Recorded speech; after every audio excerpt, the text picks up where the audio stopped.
Послание высших сил от вашего рода. Давайте посмотрим, кто бы вам хотел передать это послание. И это отец. Отец, который находится на том свете.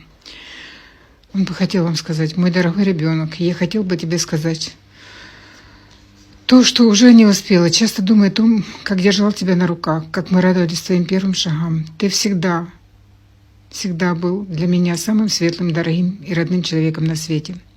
Возможно, я писал тебе эти слова мысленно, но так и не передал их.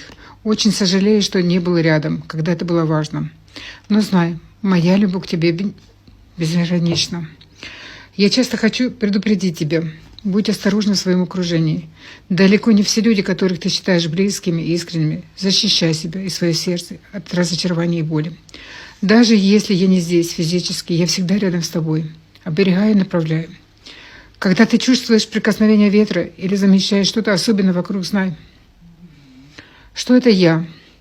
Моя любовь и защита всегда будет с тобой. Делай шаги уверенно, и отдыхай, и люби жизнь. Я рядом, даже если ты меня не видишь. Если ты чувствуешь оклик в душе, подпишись на энергию рода, поставь сердечко, сохрани это послание. Да будет так.